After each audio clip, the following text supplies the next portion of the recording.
ሰላም እንዴት ናችሁ? ተመልሻለሁ። እንግዲህ 6.53 ኢታሊያን ኦኩፔሽን የሚለውን ዛሬ እናያለን ማለት ነው። እንግዲህ በተለያዩ ክፍሎች እየከፋፈልኩ አጠቃላይ በስድስት ክፍሎች አቅርቤላችኋለሁ ማለት ነው። ቻፕተር ሲክስን ሙሉውን ከጎን የምታዩት ፕሌሊስት ላይ ማግኘት ትችላላችሁ፣ ወይንም ደግሞ ከታች ኮሜንት ላይ ዲስክሪፕሽን ላይ የማስቀምጥላችሁ ሊንክ አለ።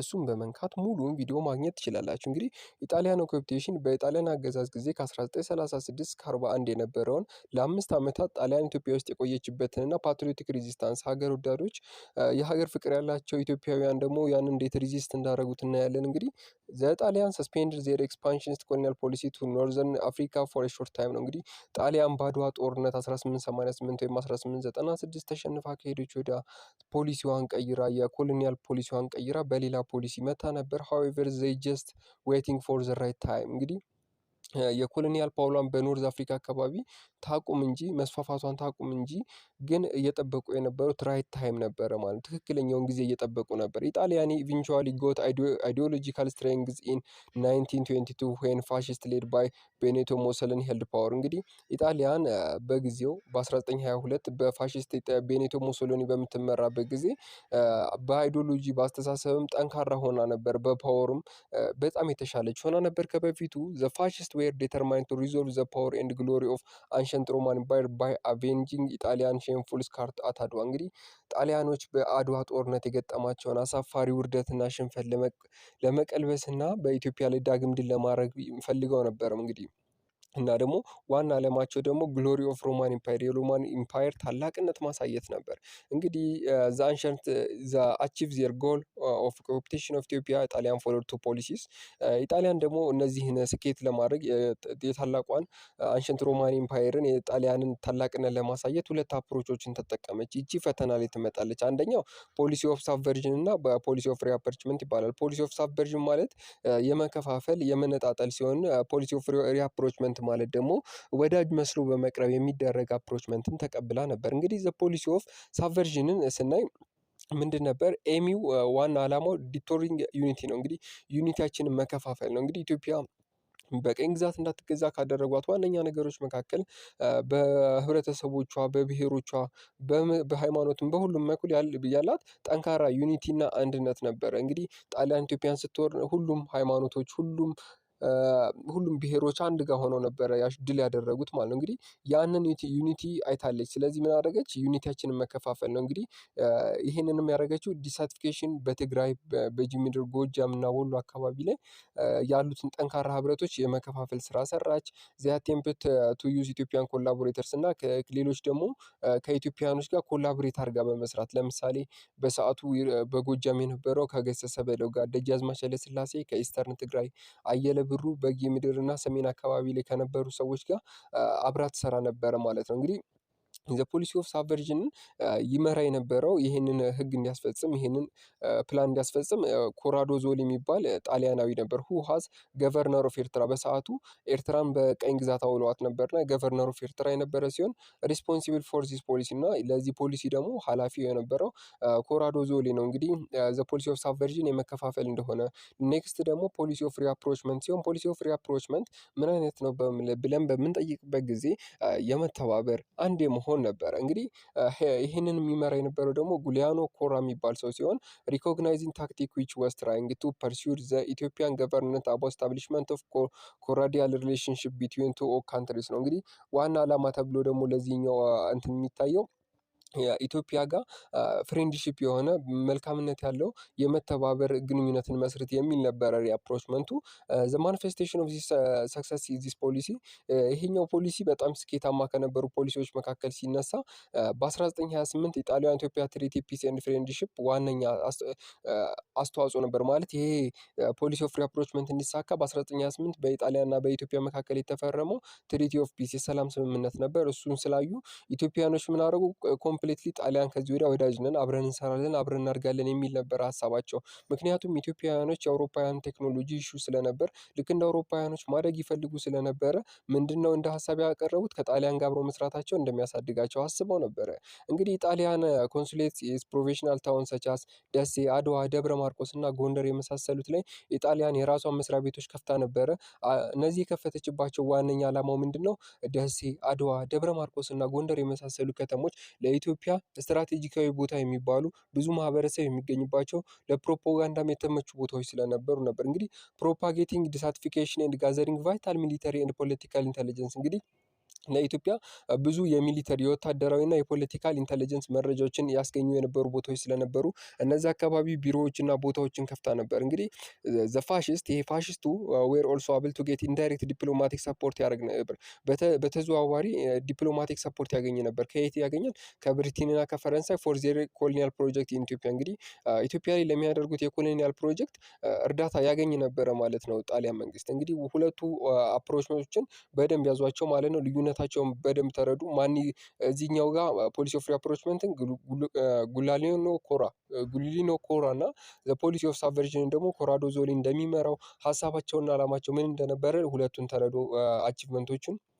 አቺቭመንት ያደረጉትን ነገርም ያዙት። ግን አሁን ሁለቱን አፕሮች እየተጠቀመ ግን በመሀል ምን ተከሰተ? ወልዋሎ ኢንሲደንት፣ የወልዋሎ ኢንሲደንት የሚባለው ተከሰተ። እንግዲህ ዜርፎር ሞሶሎኒ who had made all necessary preparation to launch invasion against Ethiopia was only searching for Somalia pretext and fortunately he found ወልዋሎ ኢንሲደንት። እንግዲህ መጨረሻ ላይ ምን ተጠቀመ ማለት ነው? ሞሶሎኒ ማለት ነው። ሙሉ ታሪኩን አስቀምጥላችኋለሁ እና አሪፉን ጊዜ መልካሙን ጊዜ እየጠበቀ ነበር ኢትዮጵያን በቀኝ ግዛት ለመግዛት ማለት ነው። ነገር ግን በመሀል ምን አገኘ? ወልዋሎ ኢንሲደንት የሚባለው ነገር ተፈጠረ ማለት ነው። ወልዋሎ ኢንሲደንት በሶማሊያ ፕሪቴክስት ነው እና ሶማሊያ አካባቢ ላይ ችግር ነበር። ምን አይነት ችግሮች ነው የምንለው ስንል ወልዋሎ ክላሽ እንዲያደርግ የነበረው ከፖስት አድዋ ባውንደሪ አግሪመንት ሲፈረም ዲሞክራቲክ ኦን ዘ ግራውንድ ማለት ዲማርኬሽን በትክክል የትኛው ድረስ ነው የኢትዮጵያ ገደብ የሚለውን ነገር አልተቀመጠም ነበር እና ላክ ኦፍ ኢፌክቲቭ አድሚኒስትሬቲቭ ኮንትሮል ደግሞ ሶማሊያ ላይ አካባቢ የነበረውን ቦታችን ላይ ሞር ሜዥር የሚያደርግ የሚቆጣጠር ነገር የለም ነበር እና ቤዝድ ኦን ዚስ ፖስት አድዋ ባውንደሪ በዚህ ፖስት አድዋ ባውንደሪ አግሪመንት መሰረት ወልዋሎ ወስ ኢንክሉድ የተደረገችው አንደር ኢትዮጵያን ቴሪቶሪ ኦፍ ኦጋዴን ላይ ነበረ ማለት ነው። ሶማሊያ ግን አብሰንስ ኦፍ ኢትዮጵያን ኮንትሮል ኢትዮጵያ ግን ይችን ቦታ ላይ እየተቆጣጠረቻቸው አልነበረም። ዘኢጣሊያን ቢግን አድሚኒስቴር እና ኢጣሊያን ያንን ቦታ ማስተዳደር ጀመሩና ዘ ኤሪያ ዊዛውት ኤኒ ቻሌንጅ አንቲል 1930 እንግዲህ አስቡት ከየት ተነስቶ ነው እያስተዳደረች የነበረችው? ያኔ ከ1928 አካባቢ ከተፈረመው ስምምነት ወዲያ ለሁለት ዓመታት ጣሊያን እያስተዳደረችው ነበር ይህን ቦታ ለብዙ ጊዜ ማለት ነው። እንግዲህ በ1930 ኢምፔሪየር ኃይለ ሥላሴ ምን አደረገ?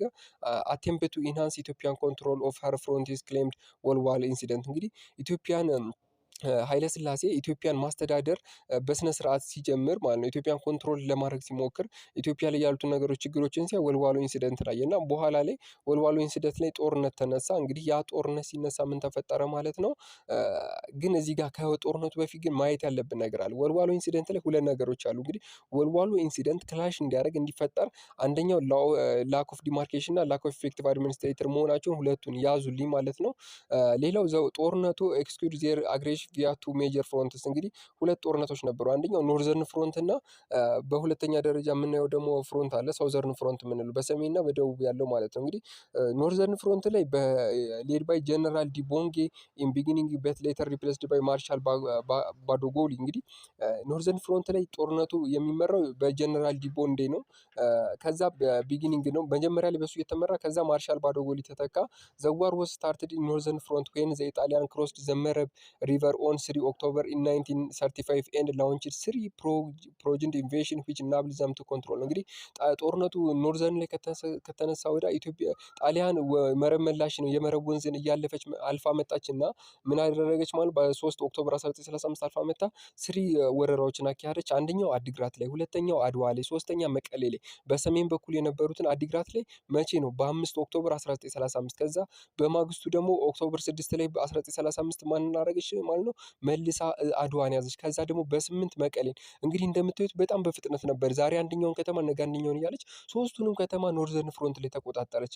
ይህንንም የተቆጣጠረው በማርሻል ባዶጎሊ እየተመራች ነበር። እንግዲህ ዘይ ፌስድ ኖ አክቹዋል ሬዚስታንስ ፍሮም አርሚ ዋይ ለምን ይላል። እንግዲህ ሁለት ጥያቄዎች አሉ። እንግዲህ ምንም አይነት አክቹዋል ሬዚስታንስ አላጋጠማቸውም። እንግዲህ በተከታታይ ቀን አዲግራትን ዛሬ ተቆጣጠረ፣ ነገ አድዋን ተቆጣጠረ፣ ከዛ ወዲያ ደግሞ በሁለት ቀን ልዩነት መቀሌን ስትቆጣጠር በ4 ቀን ውስጥ ምንም አይነት ሬዚስታንስ አላጋጠማቸውም። ይሄም ለምን የሚል ጥያቄ ሲያስነሳ ሁለት ምክንያቶች አሉ። አንደኛው ቱ ኤክስፖዝ የጣሊያን አግሬሽን ቱ ዘ ወርልድ ነው። አንደኛው ጣሊያን ሀገራችን እየወረረች እንደሆነ ለዓለም ለማሳየት ፈልገን ነበረ።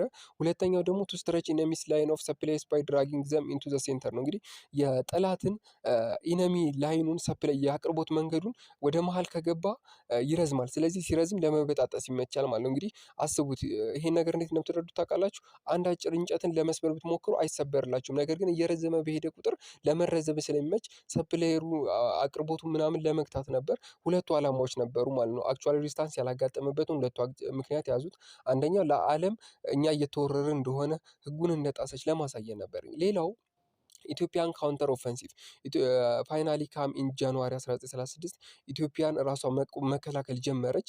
ዘ ኢትዮጵያን ፎርስ ኦፍ ኖርዘርን ፍሮንት ዌር ሬንጅድ አሎንግ ስሪ ሜጀር ኮለምስ ሶስት መስመሮችን ይዞ ምን ጥቃት ጀመረ። አንደኛው ዌስተርን ኮለምን በራስ እምሩ ኃይለ ስላሴ የተመራ፣ ሴንትራል ኮለምን ደግሞ ራስ ካሳ ኃይሉ ኦልሶ ኮማንደር ኦፍ የኢንታየር ፍሮንት ኤንድ ራስ ስዩም መንገሻ እየተመራ መከላከል ጀመሩ። ኢስተርን ኮለምን ላይ ደግሞ ራስ ሙሉጌታ ይገዙ፣ ይሄም ደግሞ በሰዓቱ የነበረው ዋርን ሚኒስቴር የጦርነት ሚኒስቴር የነበረው ነበር እና እሱን እየተመሩ መከላከል ጀመሩ። ዘይ ዌር ኢትዮጵያን ፎርስ ላውንችድ ስሪ ሜጀር ኦፌንሲቭ አይሶሌት መቀሌ በት ፌልድ ቱ አቺቭ ዜር ጎል። እንግዲህ ነገር ግን ኢትዮጵያ ሶስት ፎርሶችን ላውንች ብታደርግም ብትተኩስም ላውንች ስታር መተኩስ ሳይሆን ብታስነሳም ብታዘምትም ግን መቀሌን ራሱ እንትን ማድረግ ማስለቀቅ አልቻለችም ነበር። ይሄም ፌል ሆኖ ነበር። ዋይ ተብሎ ጥያቄ ይነሳል። ዋይ ሲባል አንደኛው ላክ ኦፍ ኮኦርዲኔሽን አሞንግ አቦቭ ሜንሽንድ ዋር ሄድስ ነው። እንግዲህ እነዚህ ጦርነቶቹ ላክ ኦፍ ኮኦርዲኔት የላቸውም ማለት አይግባቡም ነበር በየትኛው በኩል ማጥቃት እንዳለባቸው። በሰዓቱ ብዙ ቴክኖሎጂ ስለሚቀል እንደ ጣሊያን አልተመቻቸውም። ላክ ኦፍ ኮኦርዲኔሽን አንደኛው ነው። ዚስ ባትል ሂስቶሪካሊ ኖውን አስ ፈርስት ባትል ኦፍ ተንቤን ተብሎ ይጠራል። ይሄ ጦርነት የመጀመሪያው የተንቤን ጦርነት ሲሆን ከ20 እስከ 24 ጃንዋሪ 1936 ለ4 ቀን የቆየ ነበር። እንግዲህ እዚህ ጋር ማየት ያለባችሁ ነገር እነዚህ ሶስቱን ማለት ኢትዮጵያ ኖርዘርን ፍሮንት ላይ ላውንች ያደረገቻቸውን አንደኛ ዌስተርን ሴንትራል ላይ ማን እንደሚመራው ኢስተርን ላይ ማን እንደሚመራው ግን ይሄ ስኬታማ ሳይሆን መቀሌን ራሱ ማስለቀቅ እንዳልቻሉ ይሄም ላክ ኦፍ ኮኦርዲኔሽን እንደነበረ የስሙም ደግሞ ላክ ኦፍ ተንቤን እንደሚባል እዚህ ጋር በደንብ እንድትይዙልኝ እፈልጋለሁ ማለት ነው። እንግዲህ ሌላው ላይ ደግሞ ዚስ ኮንዲሽን ይሄ ሁኔታ ደግሞ ሞቲቬትድ ጣሊያን ቱ ላውንች ዜር ኦን ኦፌንሲቭ እና ፈርስት ተንቤን ላይ አሸነፈች ጣሊያን። ግን ይህን ደግሞ ጣሊያን ሞር ሞቲቬት አድርጓት አታክ ዜር ፎርስስ ራስ ሙሉጌታ ይገዙ ሆሃር ስታብሊሽ ዘምሰልፍ ኦን ዘ ኤርሊ ኢምፕሬግኔብል ናቹራል ፎርትስ ኦፍ አምባ አርሃዶን የሚባለው ቱ ዘ ሳውዝ ኦፍ መቀሌ ላይ እንግዲህ ይህንን ተጠቅማ ደግሞ ራስ ምሩ ሙሉጌታ ማለት ነው ምን አደረገች ማለት ነው ማጥቃት ጀመረች ማለት ነው። እንግዲህ ራስ ሙሉጌታ ኢስተርን ላይ እየመራ ኢስተርን ኮለምንን እየመራ የነበረው ሰውዬ ነበረ፣ የዋር ሚኒስቴሩ ነበር። ከዛ ናቹራል ፎርትስ ሁኔታዎችን አካባቢውን በመጠቀም ዊዝ የግሬት ኮንትሪቢሽን ኦፍ ዜር ሱፐሪሪቲ በመጠቀም የእሷን ታላላቅ ኃይሎች ኢንዜ በአየር በመጠቀም ኢጣሊያን ስኮር ዲሲቭ ቪክቶሪ ኤንድ ራስ ሙሉጌታ ሂምሰልፍ ዋዝ ኪልድ ኢን ዘ ኮንፊውዝድ ሪትሪት። እንግዲህ ምንድነው ይህንን ራስ በጦርነት ወደ ተራራ ወጥተው ለማጥቃት ሞክረው ነበረ። ወደ ከፍታዎች በመምጣት አምባራዲዮ ላይ ለማጥቃት ሲሞክሩ ጣሊያን በሰዓቱ የነበራትን ታላቅነት በመጠቀም በተለይም ደግሞ አየርን በመጠቀም በጋዞችን በመጠቀም መርዛማ የተከለከሉ ጋዞችን በመጠቀም ምንም ማድረግ ጀመረች፣ ማጥቃት ጀመረች። በዛን ጊዜ ኢትዮጵያውያኖች መደናገጥ ጀመሩና መሸሽ ሲጀምሩ፣ ሪትሬት ማድረግ ማፈግፈግ ሲጀምሩ በዛን ጊዜ ራሱ የጦር መሪ የነበረው ራስ ሙሉጌታ ዋር ሚኒስቴሩም ተገደለ። ሞሬቨር ከዚህ የባሰው ግን ዘ ፎርስ ኦፍ ራስ ካሳና ራስ ስዩም who were ኮንቲምበርድ ባይ ኢጣሊያን ትሮፕስ ኦልሶ ሎስት ዘ ሰከንድ ባትል ኦፍ ተንቤን እና ተሸንፈው እንደገና አሁንም ሁለተኛው የተንቤን ጦርነት ከ17 እስከ 29 የነበረውን እንደገና በ1936 ተሸነፉ። ምክንያቱም አሁንም እነሱም አልገባቸውም ነበር። ራስ ካሳና ራስ ስዩም ዘምሰልፍ እና ሮሊ እነሱም ተጎድተው እንዳመለጡ ይነገራል። ግን ራስ ምሩ ስኮርድ ሪላቲቭሊ ቤተር ሚሊታሪ ስኮርድ ኢን ዌስተርን ኮለምን ነው። ነገር ግን በዌስተርን ኮለምን ላይ ራስ ምሩ የተሻለ አንጻራዊ ሚሊታሪ ሪከርድ አስመዝግቦ ነበር። የተሻለ ድል ለማድረግ ሞክሮ ነበር። ታንክስ ቱ ሂስ ሪላቲቭሊ ቤተር ሊደርሺፕ እና በሰዓቱ ለነበረው ጠንካራ የሆነ ሪላቲቭሊ ከሁሉም በተሻለ ምርጥ መሪነት ሎስስ ኦፍ ኢትዮጵያንስ ዋስ ሌስ ዲስትሬስ ዛን ዘ አዘር ኮለምስ ኦፍ ኖርዘርን ፍሮንት። እንግዲህ ከሌሎቹ ፍሮንቶች በተሻለ መልኩ ኢትዮጵያውያኖች በዚህ ጦርነት ብዙ ነገር አላጣችም፣ ብዙ የሰው ኃይል አላጣችም። ነገር ግን በላይኞቹ ጦርነቶች ብዙ የሰው ኃይል ብዙ ሪሶርስ አታ ነበረ። ዘ ፋይናል ባትል ኦፍ ኖርዘርን ፍሮንት ቶክ ፕሌስ ኢን ማይጨው ነው። እንግዲህ የመጨረሻው ጦርነት ማይጨው ላይ በኦን 31 ማርች 31 በ1936 ሲደረግ ኢትዮጵያን ፎርስ ዌር ሌድ ባይ ኢምፔረር ሂምሰልፍ እየተመሩ ነበረ በኢምፔረሩ። ከዛ ኦልዞ ዘይ ሜድ ስትሮንግ ሪዚስታንስ ተጠቅመው በጣም ጠንካራ የመከላከል በጣም ጠንካራ የሆነ የመከላከል እርምጃ ወስደው ነበር። ስፔሻሊ ሜምበር ኦፍ ክቡር ዘበኛ የሚባሉት በሰዓቱ የነበሩት ዘኢትዮጵያን ዌር አጌን ዲፊትድ ተደረጉ ማለት ነው። ግን ስፔሻሊ አሁን ክቡር ዘበኛ የሚባሉት ስትሮንግ ጠንካራ የሆነ መከላከል እንቅስቃሴ ቢያደርጉም እነሱም ዲፊትድ ተደርገው ተሸንፈው ነበር። አንፎርቹኔትሊ መኒ ኦፍ ዘም ዌር ኦልሶ ኪልድ። በሚያሳዝን ሁኔታ ግን ሁሉም ተገለው ነበር ኢን ዘ ኮንፊውዝድ ሪትሪት ባይ ዘ ኤር ቦምባርድመንት። ይሄም ደግሞ አሁንም ኮንፊውዝድ የሚያደርጋቸው አንድ ነገር ነበር። ከአየር የሚወረወረው ቦምብ በጣም ግራ ገብቷቸው ነበር። እንደ ኢትዮጵያ እንደዚህ አይነት ቴክኖሎጂ በሰዓቱ ብዙም ስለማያውቁ እንዴት መከላከል እንዳለባቸው ስለማያውቁ በጣም ተጎድተው ነበረ። በዛም ብዙ ሰዎች ተገለው ነበር። ብዙ የክቡር ዘበኛ አባሎች ተገለው ነበር። ኤንድ ባይ ዘ ሹቲንግ ኦፍ ዘ ራያ አዘቦ ሽፍታስ ባንዲትስ እና ደግሞ በራሱ ደግሞ በሽፍታዎች ነበሩ ማለት ነው። እነዚያው መልሰው ደግሞ ኢትዮጵያ ውስጥ ሆነው ኢትዮጵያን የሚያጠቁ ሽፍታዎችም አማካኝነት ብዙዎቹ ተገለው እንደነበር ይነገራል። ዘን ዘ ኢጣሊያን ፎር ሲምፕሊ ኮንትሮል ደሴ። ከዛ ኢጣሊያኖች በቀላሉ ደሴን ተቆጣጠሩ። ከዛ አዲስ አበባን ተቆጣጠሩ። ኦን አፕሪል 4 1916 እና 5 ሜይ 1936 ሪስፔክቲቭሊ በተከታታይ መጀመሪያ ደሴን ከዛ አዲስ አበባን ተቆጣጠሩ። እንግዲህ ኖርዘርን ፍሮንት ላይ የነበረው ይሄን ይመስል ነበረ። ኖርዘርን ፍሮንት ላይ አዲግራት፣ መቀሌና አድዋ እንደተቆጣጠሩ መጀመሪያ ሬዚስታንስ ለማድረግ ኢትዮጵያን ሞክረው በሶስት ኮለምን ዌስተርን፣ ሴንትራል እና ኢስተርን ኮለምን በተለያዩ ሰዎች ተመርተው በላክ ኦፍ ኮኦርዲኔሽን ስለሌላቸው ኮኦርዲኔሽናቸው በጣም ዝቅተኛ ስለነበረ በሰዓቱ እንደተሸነፉ የመጀመሪያው ተንቤን ላይ ጦርነት ተደረገ። ሁለተኛው ተንቤን፣ በመጨረሻም ማጨው ላይ ጦርነት እንደተደረገ ይናገራል። እንግዲህ ሳውዘርን ፍሮንት ላይ የነበረውን እና ኢጣሊያንን ሩልን አይተን እንጨርሳለን። ሳውዘርን ፍሮንት ላይ አስኮምፓየርድ ቱ ዘ ኖርዘርን ከኖርዘርን አኳያ ሲታይ ሲወዳደር ሳውዘርን ፍሮንት ወስ ካራክተራይዝድ ባይ ሞር ዩዝፉል ነበር፣ ሞር ጠቃሚና ኢነርጀቲክ ኢትዮጵያ ሊደርሽፕ ኤንድ ቤተር አሬንጅመንት ነበረው። አርመንመንት የሚባል ወይንም የጦርነት ስልቱም ሞር የተሻለ ሞር ጠንካራ የነበረ አመራር የነበረበት ሞር ስኬታማ የነበረው ጦርነትም ሳውዘርን ፍሮንት ላይ ሲሆን ራስ ደስታ ዳምጠው የሚባለው በደቡብ እና ደጃዝማች ነሲቡ ዘአማኑኤል የሚባለው ደግሞ ሳውዝ ኢስትን ዌር ሌደር ኦፍ ዘ ኢትዮጵያን ትሮፕስ ኢን ዘ ፍሮንት ነበር። በጦርነት ግንባሮች ራስ ደስታ ዳምጠው በደቡብ በኩል፣ ደቡብ ኢስት ላይ ደግሞ ደቡብ ምስራቅ ላይ ደግሞ ማን ነበር? ደጃዝማች ነሲቡ ዘአማኑኤል እየመሩት ኢትዮጵያን ትሮፕ ወታደሮች ከፊት ይመሩ ነበር። ዘ ባትል ኦፍ ቆራህ የሚባለው በ1935 ኖቬምበር ላይ የተደረገው ሲሆን ዘ ባትል ኦፍ ገናሌ ዱርዬ የሚባለው ደግሞ ከ12 እስከ 14 ጃንዋሪ 12 እና 14 1936 የተደረገው ዌር ዘ ሞስት ኢምፖርታንት ባትል ፊልድ ኢንታየር ሳውዘርን ፍሮንት ዌር ኢጣሊያን ዊን ቦዝ። ግን ቢሆንም ግን አሁንም ኢጣሊያን ሁለቱንም ዊን አድርጋ ነበር፣ አሸንፋ ነበረ ማለት ነው። እንግዲህ ሪላቲቭሊ በአንጻራዊነት ስናየው ፔዛንት ኢቨንት ኢን ዚስ ፍሮንት ወዝ ዘ ዲሰርሽን ኦፍ ኢጣሊያን አስካሪስ ሪኮርድ ፍሮም ኤርትራ ኢንቱ ኢትዮጵያን ሳይድ ነው። ብዙዎቹ በኢትዮጵያን ሳይድ ተሰልፈው ነበር። ይህም ለኢትዮጵያ እንደመሸነፍ ኢትዮጵያ እንድትሸነፍ ካደረጓት መካከል ዩኒታሪያችንን ማጣታችን፣ ዩኒታችን ጥንካሬያችን፣ አንድነታችንን ማጣታችን ነው ማለት ነው። እንግዲህ ሄር አር ዘ ፕሬዘንስ ኦፍ ቡስተር ድሮፒንግ ሞራል ኦፍ ራስ ደስታስ ዲፊትድ ትሮፕስ ኤንድ ፓርሻሊ ኤክስፕሌንስ ሂዝ ኮንቲኒድ ቻሌንጅ ቱ ኢጣሊያን አንቲል ሂ ዋዝ ካፕቸርድ ኤንድ ኤክስኪዩትድ ኢን ኤርሊ 1935። እንግዲህ ራስ ደስታ እስከ መጨረሻው ተዋግቶ ነበረ።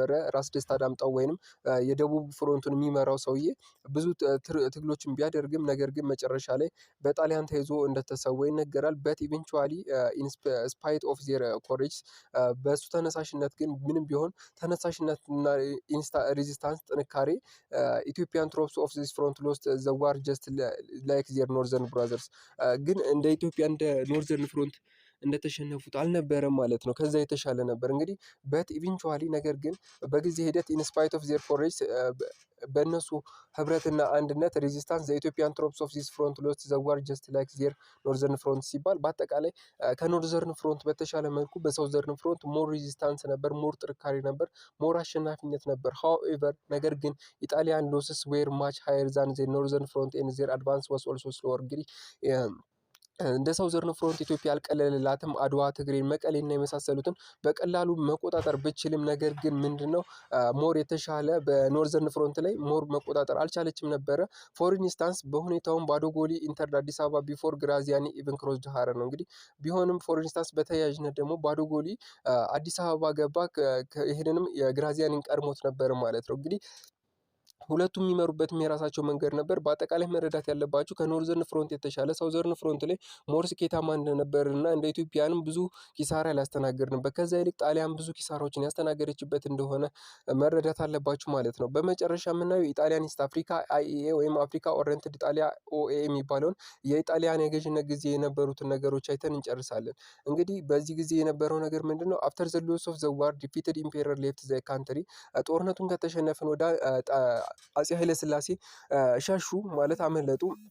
ከዛ በሜ 2 1936 ወይራስ ጣሊያን ኢንተርቱ አዲስ አበባ ኦን 5 ሜ 1936 ገባች ማለት ነው። እንግዲህ ጣሊያን አዲስ አበባ ገባች። እዚህ ጋር መያዝ ያለባቸው ዓመተ ምህረቱ ዶንት ፎከስ ኢት ብዙም ፈተና ላይ ስለማይመጣ ፎከስ አታርጉት። ብዙ ጊዜ የሚመጣው ምንድነው ጣሊያን ስገባ ግን የተፈጠረ ብዙ ነገር ነበረ። ዜር አር 3 ዴይስ ቢትዊን ኃይለ ሥላሴ ፍላይት ኤንድ ጣሊያን ኢንተር ኢንቱ ዘ ካፒታል ዌር ኖን አስ ማሲቭ ቫዮለንስ ኢን አዲስ አበባ ዊች ኢንክሉድ በርኒንግ ሉቲንግ ኤንድ ራንደም ሹቲንግ ነበር። ማለት ይሄ ምንድነው ልክ ኃይለ ሥላሴ ከኢትዮጵያ ወጥተው እንደነበር ሲያዩ ማሲቭ ቫዮለንስ ብዙ የመብት ጥሰቶች አዲስ አበባ ላይ ተፈጸሙ። ብዙ ማቃጠሎች፣ ብዙ ሀብቶች ወደሙ፣ ብዙ ሰዎች ሹቲንግ ራንደም ሹቲንግ ነበር። በቃ መንገድ ላይ የተገኘ ሁሉ ይገዳደል ነበር። ይህንንም ራሳቸው ኢትዮጵያን እርስ በርሳቸውና ውስጥ በነበሩት የተወሰኑ ጣሊያውያኖች እቅድ ነበር ይሄ ይደረግ የነበረው። ለምንድን ነው ይሄ ይደረግ የነበረው ስንል ጣሊያን ተራራው ላይ ሆና ታየው እንደነበር እንጦጦ ላይ ሆና ጣሊያን ይሄንን ሁሉ ነገር ለ3 ቀን ማየት እያየች ነበር። ነገር ግን 3 ቀን ሙሉ ይህን ስታይ ለምን አላስቆመችም የሚል ጥያቄ ይነሳ ነበር። ነገር ግን ጣሊያን ራሷን እንደ አዳኝ ራሷን ምንድነው ከሌሎች የተሻለች ኢትዮጵያን ልታድን እንደመጣች እንድታስብ ነው። ከዛ ልክ ጣሊያን ስትመጣ ያ 3 ቀን ሙሉ የነበረው ማሲቭ ሹቲንግ ሁሉም ነገር እንደቆመ ዘ ኢንቴንድድ ታርጌት ኦፍ ዘ ቫዮለንስ ዌር ዘ ሪች ኤንድ ዘ ፎሬነርስ ኤንድ ዘ ኢምፔሪያል ፓላሲስ ኢትሰልፍ ነው። እንግዲህ ጦርነቱ ግን ፎከስ ያደረገው በብዛት ሀብታሞችን፣ የውጭ ሰዎችንና ኢምፔሪያል ፓላሱን የቤተ መንግስቱን ነበር ማለት ነው። እንግዲህ however the foreigners were able to escape the violence via sheltering themselves under the foreign legations ነው። እንግዲህ ቢሆንም እነዚህ ፎሬነርስ ወይም የውጭ ሀገር ጎብኚዎች እና የውጭ ሀገር ሰዎች ራሳቸውን ሌጌሽናቸው ውስጥ ይሄ አሌለ ጽህፈት ቤታቸው ውስጥ ኤምባሲያቸው ውስጥ ደብቀው ነበረ። ሂር the entire Italian forces into the capital in the middle of such a chaos was really for both the foreigners and their native sense Italian were able to bring peace and order to the city። ከዛ ምንድነው ልክ ጣሊያን ስትገባ ምንድነው ጣሊያን ኢትዮጵያ እንዳዳነች ለኢትዮጵያ ሰላም እንደመጣች ኢትዮጵያን ልታድን እንደሆነ ቢውልድ አደረገች ማለት ነው። የራሷን እንትን እይታ የተሻለ እንዲሆን ማለት ነው። እንግዲህ ፎሬነሮች ከውጭ የነበሩትም ራሳቸው ኢትዮጵያኖች ምን አሰቡ? ልክ ጣሊያን መታ ሁሉም ነገር ሲረጋጋ በቃ ጣሊያን ለሰላም እንደመጣች እንዲያስቡ አደረገች ማለት ነው። አዚስ ጃንክሽን በዚህ ሁኔታ ላይ ሳም ኦፍ ስኮላርስ ኦፍ ሰጀስት ዛት ኢጣሊያንስ ዴሊብሬት ዲሌይድ ዜር ኢንተሪ ቱ ዘ ፒፕል ኦፍ ዘ ሲቲ ውድ ኮንሲደር ዘም አስ አንጀልስ ፒስ ኤንድ ኢዚሊ አክሴፕት ዜር ሩልስ። እንግዲህ ልክ ጣሊያን ስትገባ ሰላም ሲወርድ ምን ተረዱ ማለት ነው? ሰላምና ፍቅር ፒስ ሲወርድ ምንድነው ጣሊያንን ለሰላም እንደመጣች አድርገው ተቀበሏት። ጣሊያንን እንደ አንጀልስ እንደ መላእክት አዩት ማለት ነው። በተለይ በውጪዎች ዘንድ በጣም ተወዳጅ ሆና ነበር ጣሊያን። እና ኤኒዌይ ይሄም ሁሉ ይሁንና አፍተር ዜር ኮንትሮል ኦፍ ዘ ካፒታል ማርሻል ባዶጎዲ ኢሚዲየትሊ ሪፖርትድ ዘ ሲቹዌሽን ኦፍ ሞሶሎኒ። እንግዲህ ወዲያውኑ ካፒታል ሲቲዋ እንደተቆጣጠሩ ኮንትሮል እንዳደረጉ ማርሻል ባዶጎሊ ወዲያውኑ ለሞሶሎኒ ሪፖርት አደረገ። ከዛ ቤኒቶ ሙሶሊኒ ኦን ዘ አዘር ሃንድ ደግሞ አናውንስድ ቱ ዘ ፒፕል ኦፍ ኢጣሊያ ሃድ ዘ ውድ አባውት ዜር ኮንትሮል ኦፍ ኢትዮጵያን ዩዚንግ ዘ ፌዝ ኦፍ ኢትዮጵያ ኢስ ኢጣሊያን። ከዛ ምንድነው ወዲያውኑ ቤኒቶ ሙሶሊኒ ኢትዮጵያ የጣሊያን ነች ብሎ አወጀ ማለት ነው። ከዛ ኢጣሊያን ኢሚዲየትሊ ወዲያውኑ ምን አደረገች? መርጅ ኢትዮጵያን ዊዝ ዜር ኮሎኒያል ኦፍ ሶማሌላንድ ኤንድ ኤርትራ መርጅ አድርጋ ሁሉንም ነገር ኢጣሊያን ወስ ኢስት አፍሪካ አይኤኤ እና አፍሪካ ኦሪየንትድ ኢጣሊያ የሚል መንግስት አቋቋመች ማለት ነው። ከዛ ዘ ኒውሊ ፎርምድ ኢጣሊያን ኢስት አፍሪካ ሀድ 3 አድሚኒስትሬቲቭ ነበሩ። ከዛ እነዚህ ያቋቋመቻቸው ነገሮች ደግሞ 6 አድሚኒስትሬቲቭ እና የገዥነት ቦታ ሲኖራቸው ሪጂኖቹን ደግሞ ዲቫይድድ ዘ ዲስሚስድ ፎርመር ኢንተርናሽናል ባውንደሪዎችን ሁሉ ነገር አጠፋፍታ በ6 ከፋፈለቻቸው። እነዚህ የከፋፈለቻቸው ደግሞ ለመግዛት እንዲመቻት ነበር። እንግዲህ ማንን ከፋፈለች ስንል አንደኛ ኤርትራን ኢንክሉድ ትግራይ ጨምራ ኤርትራና ትግራይን ጨምራ ካፒታል ሲቲያቸውን ማናረገች አስመራን።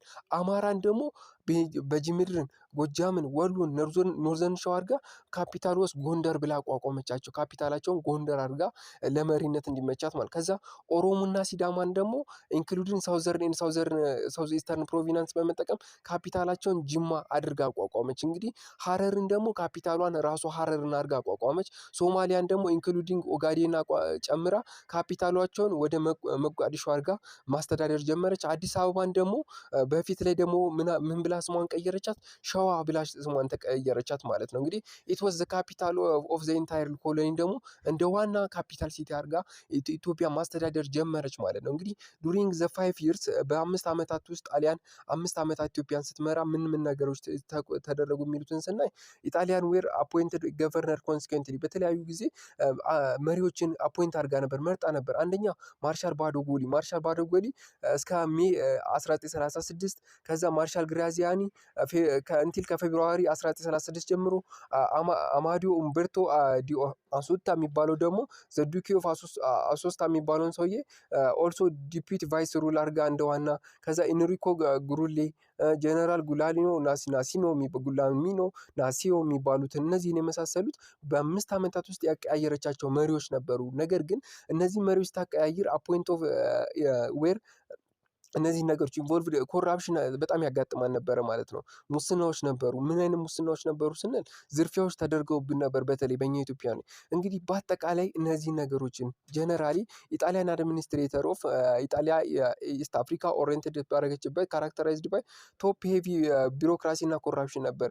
የመብት ጥሰቶች እና ሙስናዎች ነበሩ። ፎር ኢንስታንስ ለምሳሌ ለማንሳት ያክል ዘ ላስት ገቨርነር ኦፍ አይኤኤ የመጨረሻው አስተዳዳሪ የነበረው ዱኬ ኦስታ ሂምሰልፍ ካራክተራይዝ 50% ኦፍ ሂስ ኦፍ ክላስ አስ እና 25% ኦፍ ቲፕስ ነበሩ። ማለት እንዳለ የቀጠራቸው 50%ዎቹ ምንድን ነበሩ? ቤተሰቦቹንና ዘመዶቹን ነበሩና ሌቦችን ነበረ ማለት ነው። ይህን ነገር ሙሉ መጽሐፉን ብታነቡት እመክራችኋለሁ። እዚህ ጋር መጽሐፉን ጎን ላይ ያስቀመጥኩላችሁ ምስሉ አለ። እዛ ሄዳችሁ ከቴሌግራም ቻናል ማግኘት ትችላላችሁ።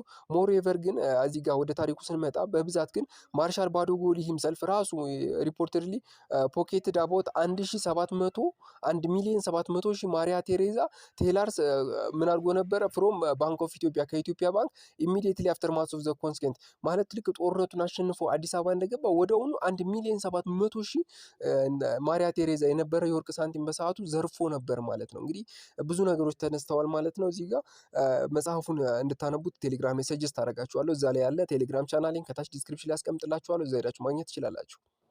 ሌላው ኢጣሊያን ዌር ሪላቲቭሊ ሰክሰስፉል የነበረችባቸው ነገሮች ስናይ ኢን ዘ ሴክተር ኦፍ ትሬድ እና ኢንዱስትሪ ዘንድ ሞር ጣሊያን ሰክሰስፉል እና ስኬታማ ነበረች ማለት ኢትዮጵያ ጣሊያን ፕላንድ ሴትል ኦፍ ኢጣሊያን ፋርመር ሰሌክትድ ኢትዮጵያን ኤሪያ ሰቻስ ወገራ፣ ጨርጨር፣ ጅማ የመሳሰሉት ላይ ኢጣሊያን የራሷን ገበሬዎች ለማስፈር ፈልጋ ነበር። ለምንድን ነው ለማስፈር የፈለገችው ብለን በምናይበት ጊዜ እነዚህ አካባቢዎች በጣም ለምና ሪላቲቭሊ ፈርታይል የነበሩ ማለት እና ዘኢጣሊያን አድሚኒስትሬቲቭ የጣሊያን መሪዎች የነበሩት ብዙ ቦታዎችን ኮንትሮል እያደረጉ መጡና ኡርባን ኤሪያ ዲቱ ስትሮንግ ፓትሪዮቲክ ሬዚስታንስ ላይ ግን በጣም አስቸገራቸው። ኡርባን ኤሪያ ከተማዎችን መቆጣጠር ችለው ነበር፣ ግን ገጠሩ አካባቢ ላይ የገጠሩ ማህበረሰብ ጀግንነትና ወኔ ስለነበረው አብዛኛው የከተማ ሰው አይታችሁ ከሆነ ጦርነት እኮ የከተማ ሰው ብዙም አይዋጋም፣ የገጠሩ ሰው ነው። ለምንድን ነው? ምክንያቱም የገጠሩ ሰው ኢትዮጵያዊነት የሚለውን ነገር አልለቀቀም ማለት ነው፣ ኢቭን እስካሁን ድረስ ማለት ነው።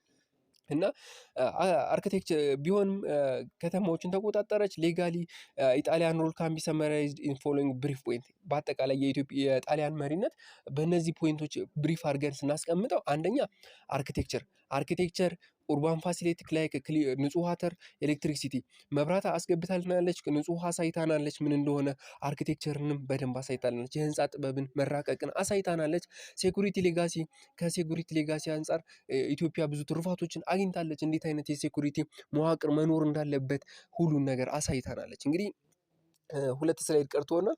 ሌላ ኮንሶሊዴሽን ኦፍ ክላሽ ኢኮኖሚ። ካሽ ኢኮኖሚ ምንድን ነው? ኢትዮጵያ ባለፉት ጊዜ የእቃ መለዋወጥ ምናምን የመሳሰሉትን ነበር የምትጠቀመው። ነገር ግን ካሽ ኢኮኖሚ ምንድን ነው የሚለውን ነገር ጣሊያን አሳይታናለች። ሮድ ኮንስትራክሽን፣ የመንገድ ግንባታ፣ ዴቨሎፕመንት ኦፍ ሞተር ትራንስፖርት፣ የሞተር ትራንስፖርት ዴቨሎፕመንት እድገት አሳይታናለች። ሴንስ ኦፍ ዲቪዥን ዴሊብሬቲቭ ፎስተሪንግ ኢትኒክ ኤንድ ሪሊጂየስ ቴንሽን ማለት ሴንስ ኦፍ ዲቪዥን ማለት በዛው ልክ ቢሆን ደግሞ ሴንስ ኦፍ ዲቪዥን የመከፋፈልን ስሜት ሴሊብሬቲንግ ፎስተሪንግ ኢትኒክ ኤንድ ሪሊጂየስ ቴንሽኖችን የመሳሰሉትን ነገሮችም አሳይታናለች።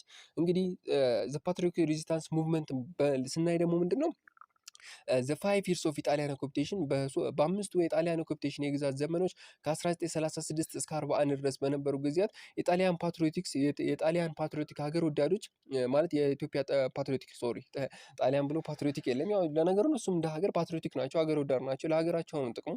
ግን ኢትዮጵያን ፓትሪዮቲክ ጌቭ ዘም ሃርድ ታይምስ ቱ ላርጅ ሩራል ኤሪያስ በሩራል ኤሪያ በገጠሩ አካባቢ ለጣሊያን በጣም ከባድና አስቸጋሪ ነበረ።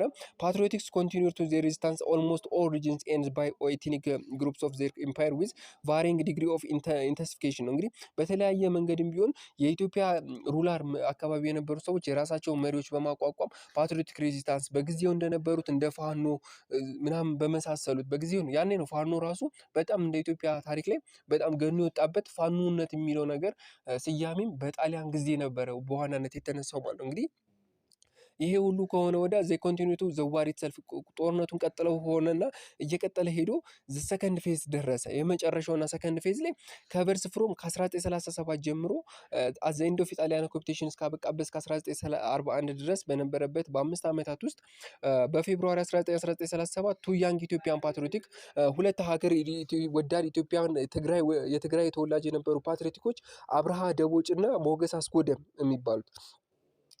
አስገዶም የሚባሉት ሰዎች ሁርሊድ ቦምብ አት ግራዚያኒ ኢን ዘ ጀንትልስ ሉኦርስ ፕሌስ ፓላስ ኮምፓውንድ አንድ 6 ኪሎ ውንዲንግ ሂም ሲሪየስሊ ኤንድ ኪሊንግ ሂም ሳም አዘርስ ነው። እንግዲህ ምን አደረጉ ማለት ነው? ቦምብ ወረወሩና ቦምብ ወርውረው ከጨረሱ ወደ ምን አደረጉ? እነዚህ ሁለቱ የትግራይ ተወላጅ የነበሩት አብርሃም ደቦጭና ሞገስ አስገዶም የሚባሉት ቦምቡን በሰዓቱ ልደት እየተከበረ እንደሆነ ይነገራል። ሙሉ ታሪኩን አለላችሁ ዛሬ ጣሊያኖች እያከበሩ በነበረበት ጊዜ ወዲያውኑ ቦምብ ወርውረው ግራዚያኒን አቆሰሉ፣ ብዙ ጣሊያኖችን ገደሉ ማለት ነው። ዚስ ዋዝ ፎሎውድ ባይ ሪጅን ኦፍ ቴረራል ዋግድ ባይ ዘ ብላክ ሸርትስ። እንግዲህ ይህ ነገር ምን አደረገ ማለት ነው? በጣም ታላቅ የሆነ የግድያ በኢትዮጵያ ላይ ያስገደደ ሁ ቾፕድ ኦፍ ሄድስ ብዙዎችን ኢትዮጵያን ጭንቅላታቸው ተቆረጠ፣ ተገደሉ። ብዙዎች በርን ዳውን ሃውስ የብዙዎች ቤት ተቃጠለ። ብዙዎች ደግሞ ኢንሃቢታንትስ ብዙዎች መብታቸው ተገፈፈ። ዲስኢምፓውልድ ሳውዘንስ ኦፍ አዲስ አበባ። በአጠቃላይ እዚህ ጋር ታሪኩ ላይ ምንድነው 30 ሺህ ኢትዮጵያን ዲፈረንት ኤጅ በተለያየ እድሜ ከህፃን እስከ አዋቂ ሳይል ክላስስ እና ሴክስ ኤንድ ኪልድ 3 ዴይስ ኦፍ ካምፔን እና 3 ቀን ሙሉ በታወጀ ጦርነት ኢትዮጵያኖች በአካፋ በዶማ በመሳሰሉት በጣም በአሰቃቂ ሁኔታ ምንድነው እንዲገደሉ ተደረገ። በአጠቃላይ በዛ ጦርነት 30 ሺህ ሰዎች ንጹሃን ዜጎች በጣሊያን ተጨፍጭፈዋል። ከዛም ይህንን ሲያይ ጣሊያን ሁሉም ነገር ኢትዮጵያ መግዛት እንደማይችል ሲረዳ ወጣ ማለት ነው። በአጠቃላይ የቻፕተር 6 ላይ ያሉት ሙሉ ቪዲዮ ይህን ይመስላል። በ6 ቪዲዮዎች ከፋፍዬ ላቀርብላችሁ ሞክሬያለሁ። በጣም ሰፊ ነው። ኦልሞስት ፒፒቲውን ያስቀምጥላችኋለሁ 96 97 አካባቢ ስላይድ ነው። በጣም ብዙ ጊዜም ፈተና ስለሚወጣበት ይህንን ፓርት ላይ በደንብ ለማጥናት ሞክሩ ተማሪዎች። ምናልባት ፈተና ላይ የሚመጡትን ዋና ዋና ፓርቶች እከብላችኋለሁ በቀይ እነሱን ነገር ፎከስ አድርጋችሁ ለማየት ሞክሩ። በተረፈ ይህ ቪዲዮ ከተመቻችሁ ላይክ፣ ሰብስክራይብ እና ሼር ማድረግ እንዳትረሱ። ለክላስ ግሩፓችሁ ሼር አድርጉላችሁ። በተረፈ ይሄ መጽሐፍ እና እንዲሁም የተለያዩ ከኢትዮጵያ ታሪክ ጋር የተያያዙ መጽሐፎችን በፒዲኤፍ ስለማቀርብላችሁ ቴሌግራም ቻናል ላይ መቀላቀል እንዳትረሱ። በቀጣይ ቪዲዮዎች ደግሞ የተለያዩ ኮርሶችን እናያለን ማለት ነው። እንግዲህ ቻፕተር 7 ብዙም ቪዲዮ አልሰራውም፣ ምክንያቱም ብዙ ጊዜ ፈተና ስለማይመጣ ብዙ ተማሪዎችም ስለማይፈልጉት። እንግዲህ ቀጣይ ደግሞ የተለያዩ ትምህርቶችን ይዤላችሁ እቀርባለሁ። በቀጣይ ቪዲዮ እስከምንገናኝ መልካም